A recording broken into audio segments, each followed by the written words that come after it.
And let me turn and introduce my colleague, Wendy Woods, who is a vice chairman of BCG and a co-head of our social impact practice. So Wendy, Africa has put the bar quite high in terms of energy with the music. I hope you will try to maintain this level of energy. And so what can we expect from your session? Oh, well, thank you, Patrick. I know, I wondered if we were going to be supposed to dance after that wonderful musical interlude. We're going to zoom out now. The really appreciated hearing from the leaders in Africa and the emphasis that is being put on Africa and the New Africa strategy from UNGC. But we all know that the Global Compact is an organization that is not just welcoming, but supportive of all, regardless of where you are in the world or what size company you are in, leading. And so we're going to talk now in a zoomed out about delivering impact that matters. It's the global strategy of the UN Global Compact and how they can team and support all companies around the world.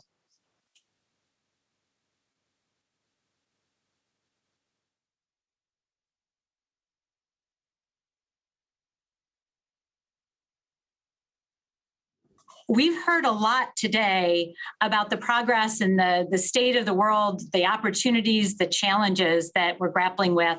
I was heartened to hear President Kenyatta as he talked about how we ambitiously build back, recover from the pandemic, tackle climate change, and work together to achieve all of the sustainable development goals. The UNGC is raising the ambition of its strategy. It is working to inspire and enable companies to help them improve their impact, to scale their ambitious actions, and make measurable progress. We've got a wonderful panel today that can talk from a number of different perspectives, from a number of different places around the globe. So I want to introduce them first. Sue Allchurch is the Chief of Outreach and Engagement for the UN Global Compact. She supports companies. She's been helping to raise the ambition of that UN Global Compact strategy. We've got two of the UN Global Compact members and CEOs also joining us today. Abubakar Suleiman, the Chief Executive Officer for Sterling Bank PLC in Nigeria. Sterling Bank is one of the leading commercial banks in Nigeria.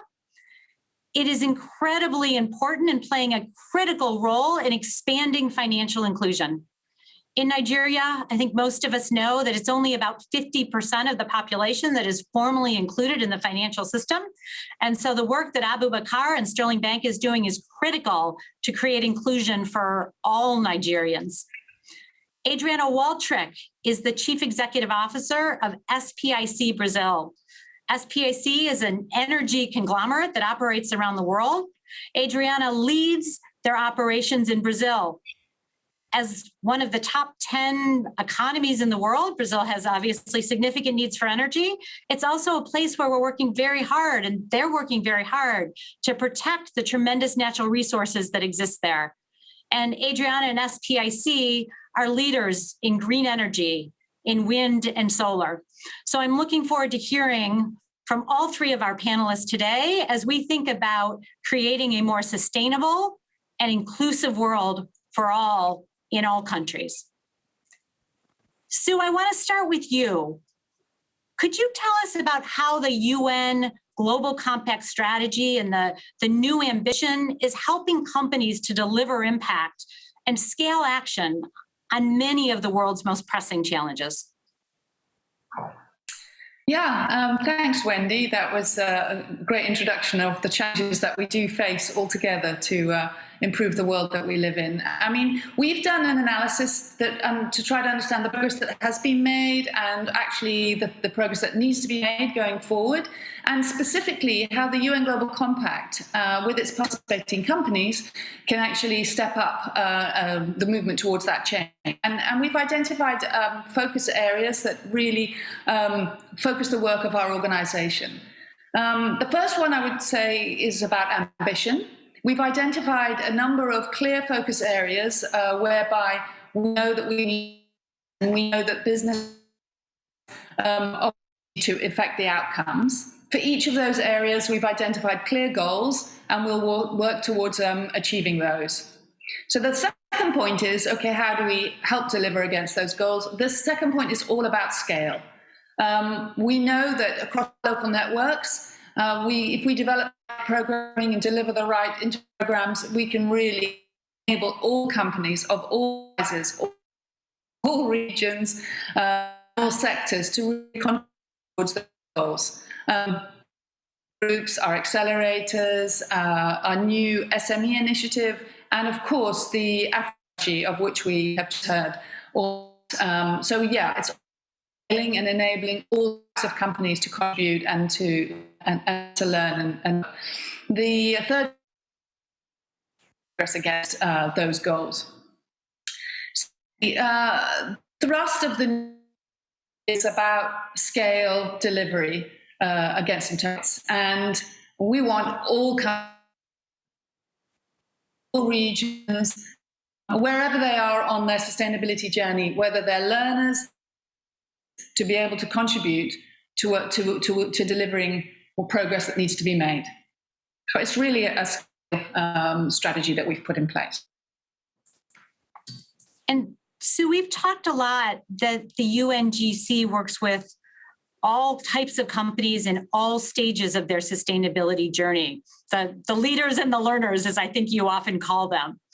What are some of the ways that companies can engage now and in the future to accelerate progress? Yeah, leaders and learners, that's absolutely right. So as I mentioned before, we have these focus areas, and for each focus area, there's a portfolio of engagement opportunities. The idea is that wherever you are on a sustainability journey, you can either connect with other organizations who can really learn through the learning, or leaders can actually lead and affect the system and the ecosystem for the better, and everyone can communicate. So we want to make sure that everyone can engage and communicate in them. So if I talk about connection, we'll be offering peer learning groups around the world at a regional level, at a local level, and a global level, with all of our local networks, so that companies can connect and learn from each other. In terms of learning, the UN Global Compact Academy, which offers masterclasses, training courses, e-learning initiatives, from available to all participating companies. We've developed that we can roll that out to more organizations. And we will be extending our Accelerate program. These are initiatives where a cohort of companies join together and work towards a set of goals over a specific set of time-bound program. We have them in climate, gender equality. We have 2 programs designed to further the Sustainable Development Goals, that ambitions, the ambition, and also developing innovative solutions, which is the SDG program. And we'll add to with the human rights next year. So again, it's a scale initiative. We want to make sure that all companies can actually access in either simple or in a deeper way, whatever meets their needs. Thank you. Abubakar, I want to turn to you. I know that Sterling Bank is highly engaged with the UN Global Compact and the UN Global Compact's local network in Nigeria. Sue mentioned some of the accelerators. I think you've been participating, and Sterling Bank has been participating in a number of them around SDG ambition, gender equity, climate ambition, the Young Innovators Program. I'd love to hear more from you about your engagement, Sterling's engagement with the sustainability efforts in the UNGC. Thank you very much. I guess the place to start is to explain how Sterling Bank got involved in UNGC. We didn't start by picking the SDG goals and trying to implement them. On the contrary, we looked at the circumstances and the business opportunity in our environment. We looked at the challenges in the society, and we tried to figure out what needs to happen for these problems to be solved in a way that leads to progress. And our conclusion was that if you were going to have real impact in this society, you have to do something about healthcare, you have to do something about education, you have to do something about agriculture, do something about renewable energy, and do something about transport. So we crafted our strategy around what we call the HEART strategy. which is the initials for the 5 things. We later found out that this actually largely mirrors the SDG goal. So our journey was not trying to implement the goals. Our journey was realizing that what needed to happen for the society to progress was fully aligned with the goals. And that meant that we are fully committed to it as a business principle. Again, we see 3 different sources of resources in solving for the problems that we face today. The first one, obviously, is to look at the work that non-governmental organizations are doing. It is very significant, and there are an extensive body of people trying to do that work, but it is not nearly enough. I mean, it's certainly not enough to solve the problem. And then we move on to government and what they can do. And we are aware that in Africa, specifically in Nigeria, there are a lot of resource constraint for government today. The largest pool of resources, therefore, lies in the private sector, both in terms of human resources and in terms of financial resources. And so whatever we do, we are trying to activate the private sector resources towards the sustainability goals that has been set out. Because that, to my mind, is the only way we can have a scalable approach to solving the problem. In terms of how this our engagement with UNGC has been, it's been primarily around joining the conversations, because again, we feel that quite often the perspective of the private sector is not considered or considered too late. Secondly, helping to craft the localization of the strategy so that when it is applied in our environment, we get the result that we want. But finally, really reminding everyone that sustainability is not a project or a task, it's a view of the world. And for that view of the world or that perspective to become standard, it has to be profitable, it has to be viable. People have to see how by adopting those strategies, they're actually better off, as opposed to this is a sacrifice to be made because we want to save the environment. It is a way of saying that you don't have a future unless you adopt these principles in running your business. A hard strategy. I can't think of a better name. This sounds like a brilliant insight on your part and the team's part that developed that.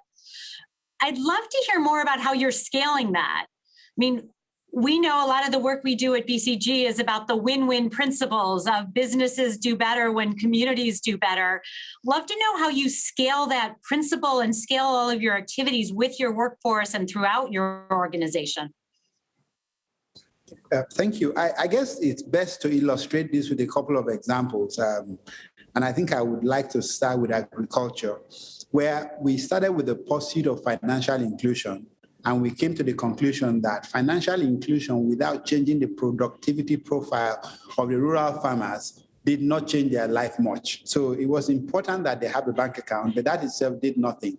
So we then needed to figure out who were the partners available that would enable us to do a large-scale intervention in a rural area that would lead to both financial inclusion and productivity improvement. And it turned out to be the Central Bank of Nigeria, who at that time was interested in increasing productivity and therefore food output in the country.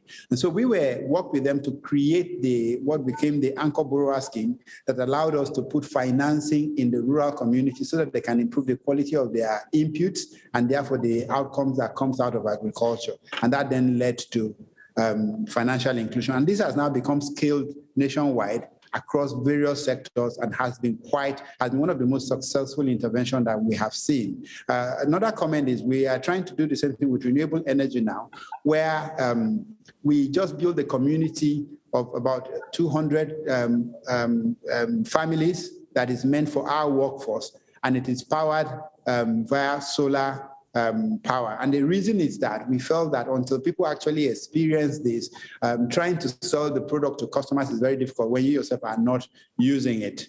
And finally, we are going to round up this year by taking our entire 17-story head office building off the grid and putting it 100% on solar, with the grid serving as a backup. We feel that that would reduce our fossil fuel consumption by about 80 to 90%.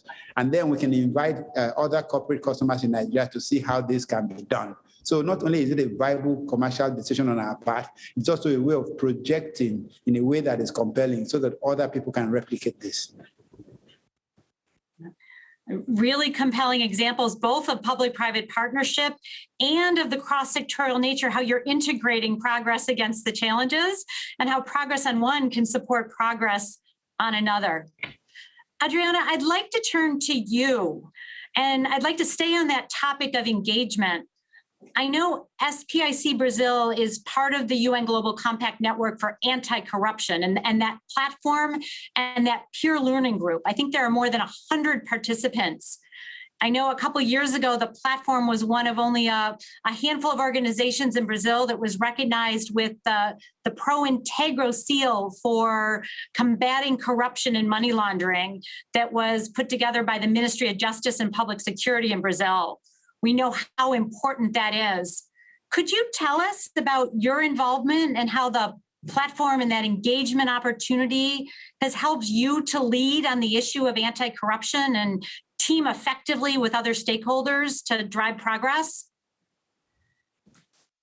Yes, indeed, Wendy, thank you. Well, first of all, we believe that corporations are an essential force to combat corruption and illegal acts. This is not only a moral issue, but it's also essential to our sustainability as evolving societies.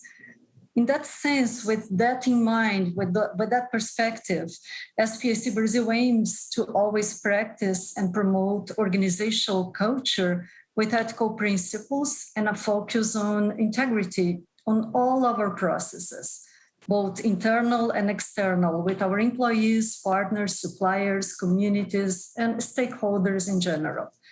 To be part of the UN Global Compact Network, Brazil's anti-corruption platform, is a key and valuable opportunity to discuss ethics and transparency in business with other leaders willing to make a difference in our complex world. It's not just having those big assets of hydropower plants, as you see on my background picture, but also influencing society with our strength as business leaders. So sharing and listening to this group helps us to strengthen our programs, such as our code of conduct and ethics, fight corruption, ethics channel, internal training, ambassadors of culture, and even in more granular items, such as our gift policy, for example. So we challenge ourselves every day to promote ethical principles in the whole value chain of the energy sectors, in all our relationships. And those relationships go from small companies providing local items. Let's give examples: security, catering, reforestation in our operations, but also to global corporations providing equipment of hydro, wind, and solar plants. So it also reaches the public sector from municipal, state, and federal levels.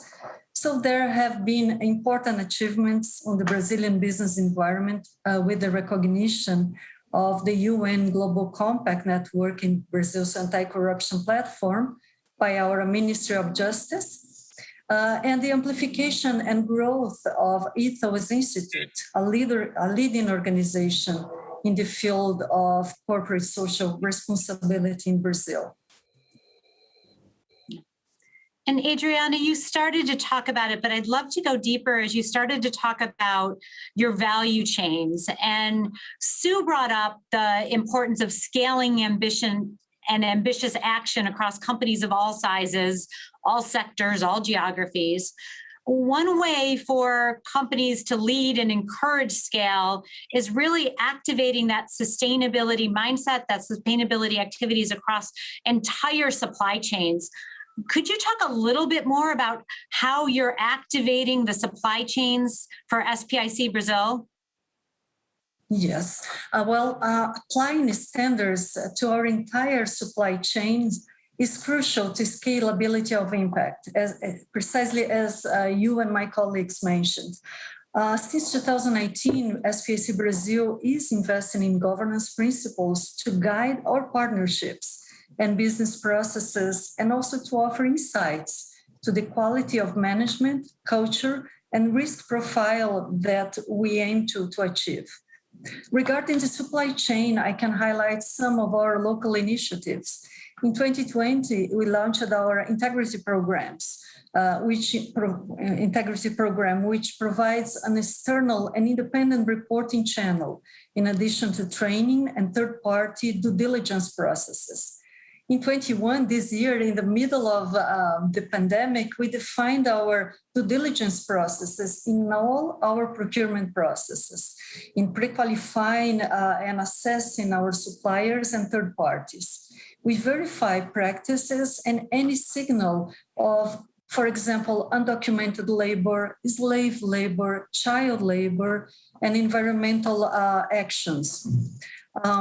We are also implementing our supplier and third-party value chain program, which maps potential risks with a process of integration and development of compliance culture in our extended business environment.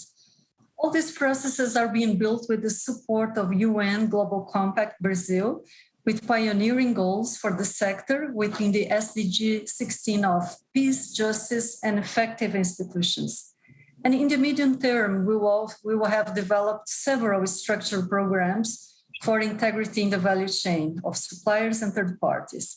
So finally, we just hope to be a stone in the river, reverberating those actions to the society as a whole. Thank you.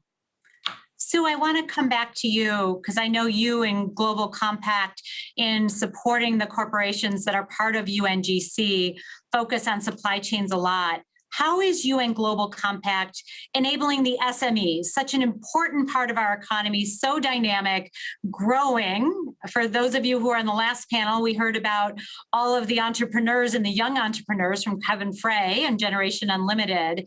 Love to know how UNGC is actually mobilizing supply chains and SMEs through the supply chains to drive impact. Yeah, thanks, Wendy. It's really it's interesting. I mean, SMEs, however you identify it, are 90% of the world's economy and of the employment. So if we're going to meet these ambitious goals, we absolutely have to support and enable SMEs to really understand sustainable practice.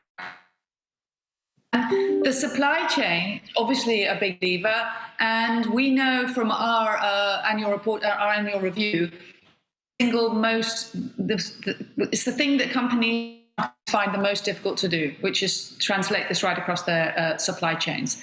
So a new initiative coming out this year, and there's a number of legs to that. I'd say the first one is about making simple, easy to access, relevant, locally relevant learning material, content, and engagement material through the right channels, right through our local networks, so that any organization can very simply tap into that and understand how to run their businesses according to the 10 principles.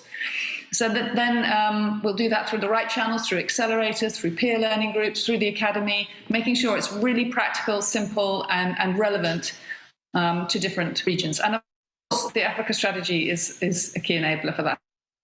The second, coming back to supply chains, we want to be able to bring that. One of the channels to bring this content and material to businesses is through the supply chain. We're going to be looking at two models of that. One is just taking a large company and working with them across their whole supply chain.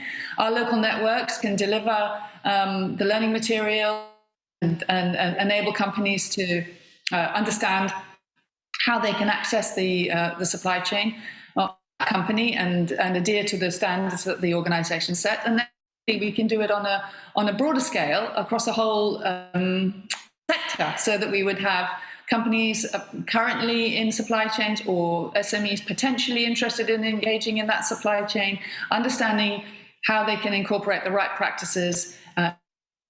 So in this way, SMEs around the world can access international trade, they can access capital and international supply chains.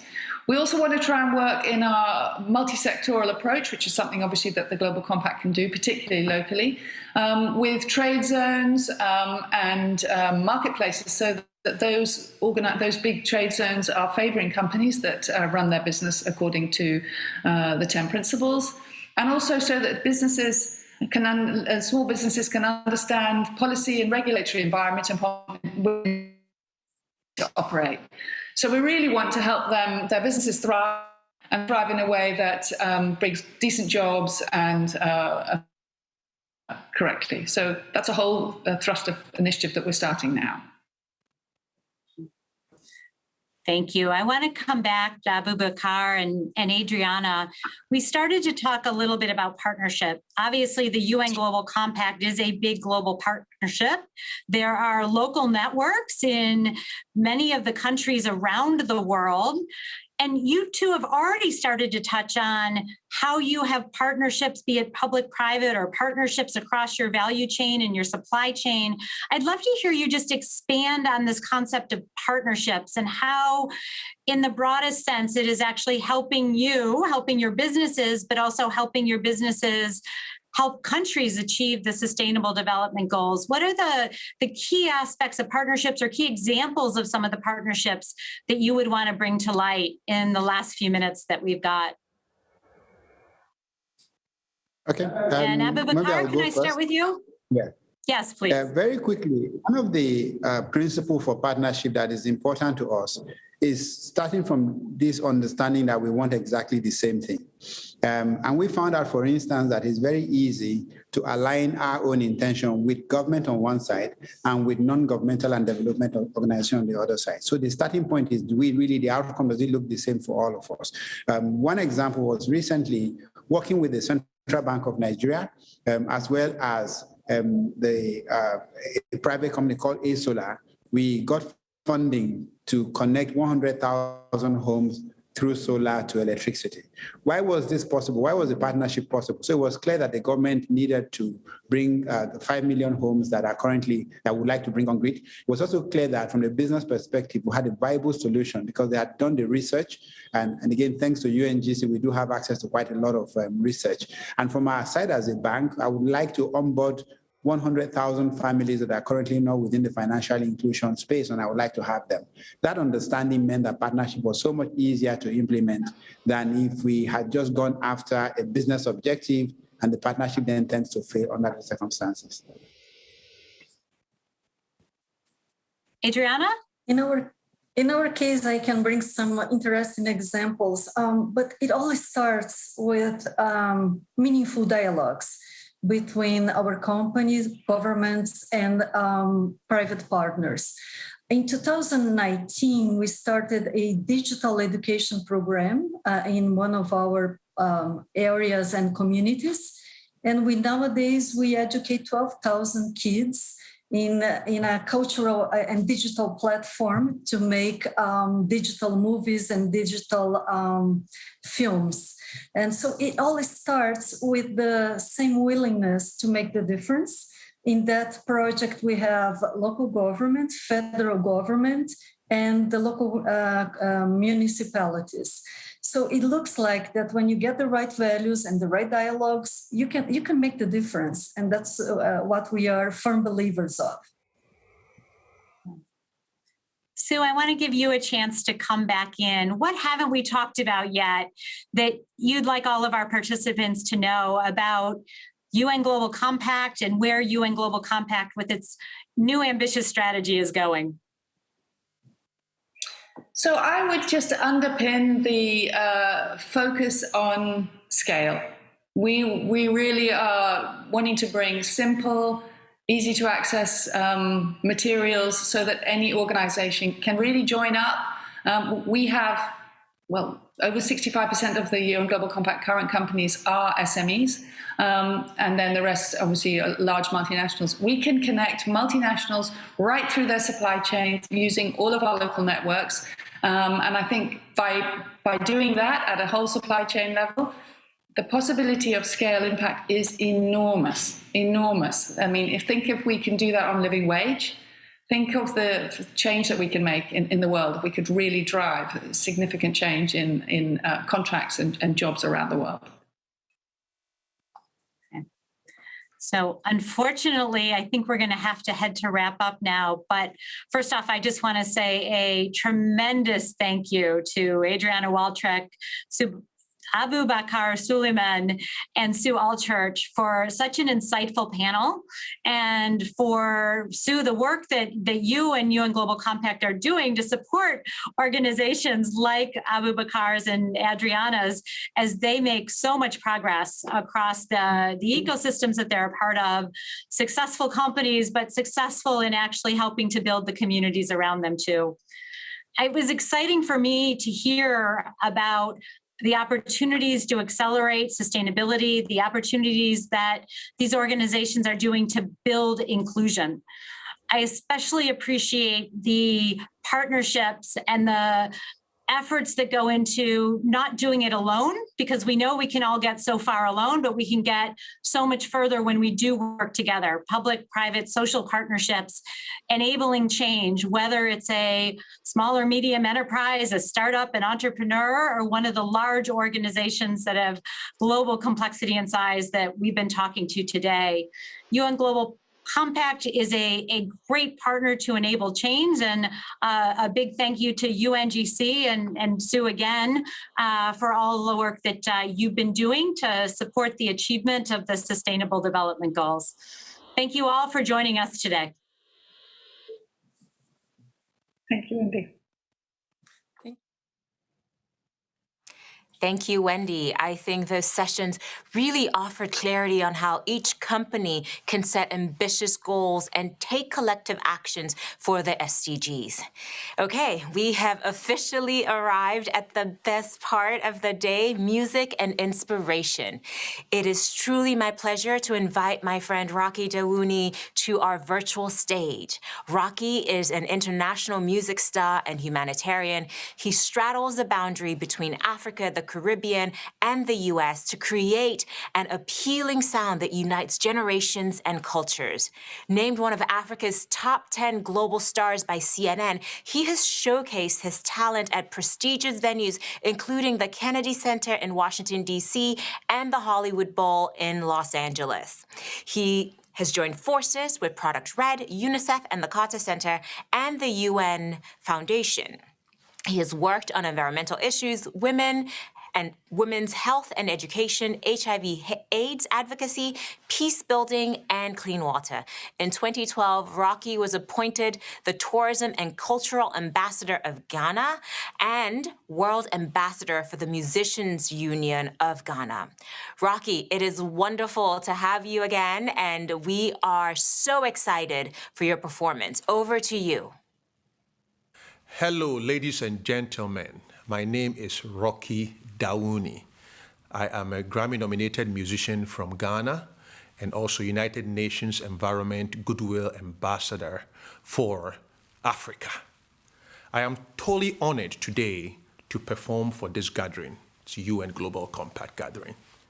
And as we know, the IFCC report came out recently that was released by the United Nations Secretary General, and it shows that it's red alert for climate action.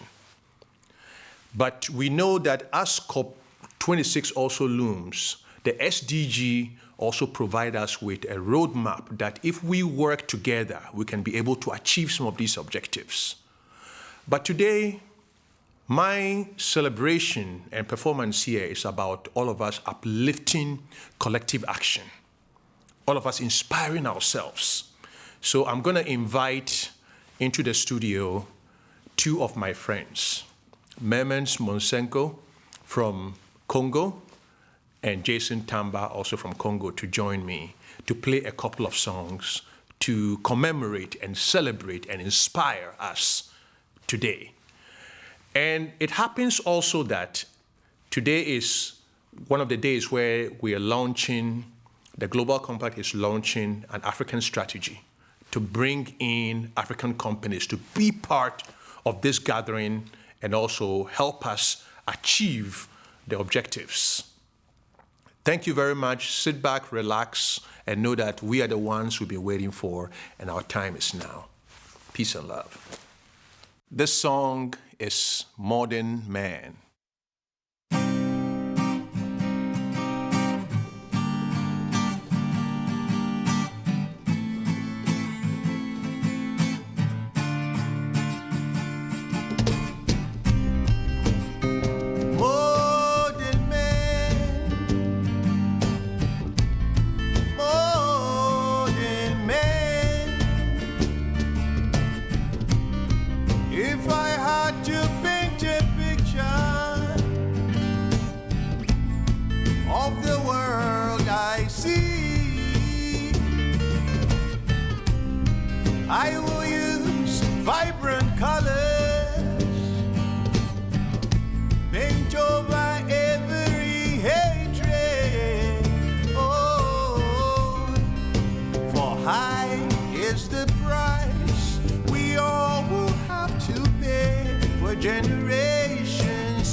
nobody see in black and white?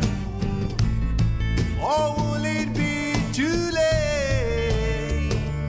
Tell me what you're gonna do. You're living in public view. You're reading everybody's news.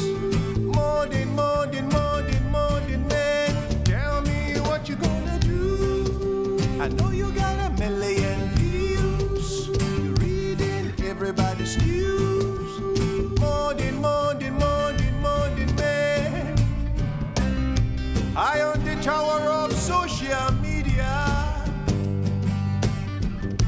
nobody seems to care. No.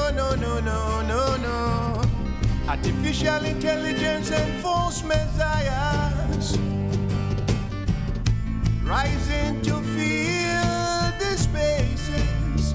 Oh, for those who know I'm right, who know there comes a cost to learn.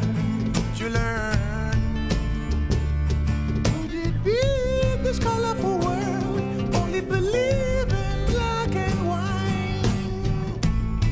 Or will it be too late? Tell me what you're gonna do. You're living in public view. You're reading everybody's news. Modern man. Tell me what you're gonna do. I know you got a million views. You're reading everybody's news. Modern man. Modern woman too. Modern woman too. Modern woman too. Modern woman too. Modern woman too. Oh, tell me what you gonna do. You're living in public view. You're reading everybody's news. Modern man. Tell me what you gonna do. You're living in public view. Reading everybody's news. Modern man.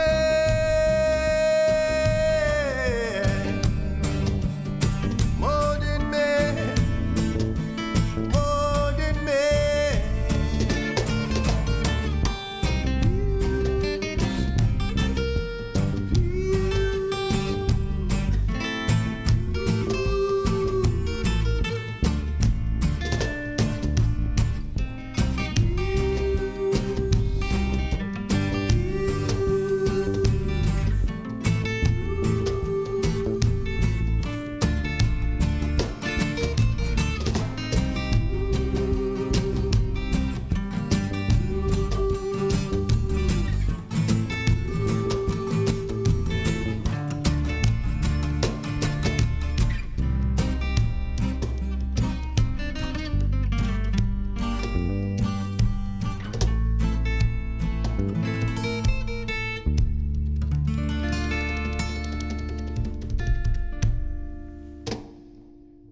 This song is called Shine a Light.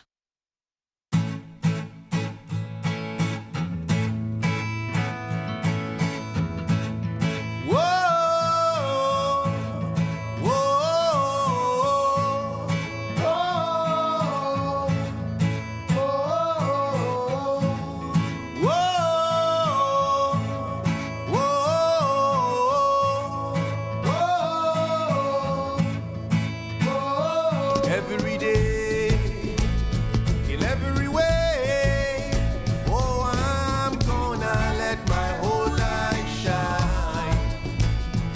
Every day, in every way, oh, I'm gonna let my whole light shine.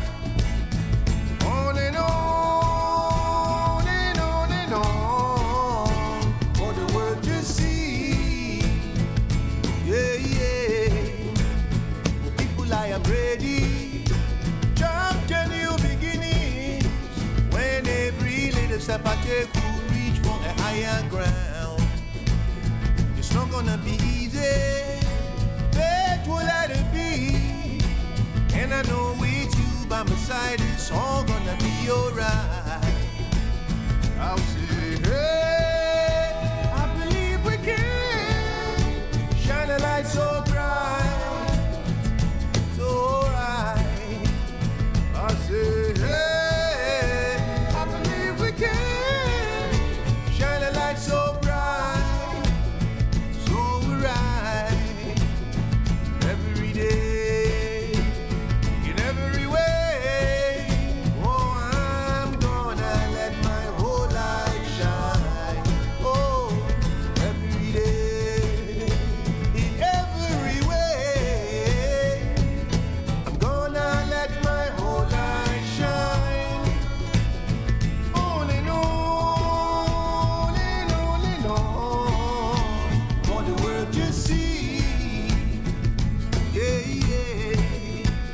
Light up the darkness with your positive spirit. Oh, let the sun shining in with the wave of a joyful sound. Whether high or low, I would not be afraid to lift my head up, reach and touch the sky. I'll sing, hey, I believe we can shine a light so bright, so bright. I say, hey, I believe we can shine a light so bright, so bright. Whoa, whoa, hey, I believe we can shine a light so bright. Whoa, whoa, hey, shine a light so bright. Whoa, I believe in love, believe in you. Shine your light, no matter where.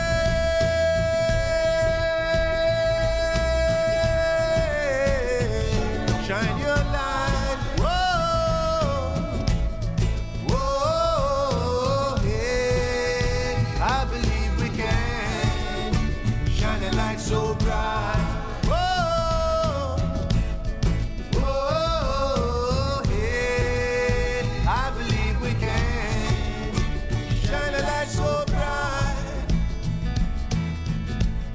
and I say, yeah, I believe we can shine a light so bright.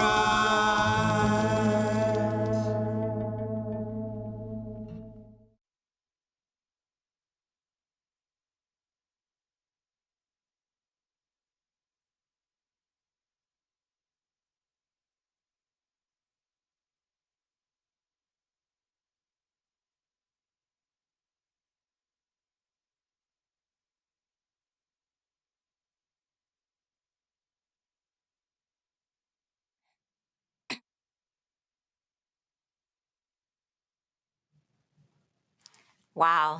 Thank you, Rocky, and your fellow musicians for that rousing finale to end today's Private Sector Forum. We hope you, our audience, have enjoyed spending time with us at Uniting Business Live. Please continue to follow and join the conversation on social media using the hashtag Uniting Business. Video highlights will be posted on our YouTube channel later today. Please join us again tomorrow for the Global Impact Forum. Breakout sessions begin at 6 a.m. New York time, and then the opening plenary will begin right at 7 a.m. right here. I'm Tolu Olubumi, and I have had a fantastic time as your MC for today's UN Global Compact Private Sector Forum. Thank you all for joining us, and see you back here tomorrow for more Uniting Business Live.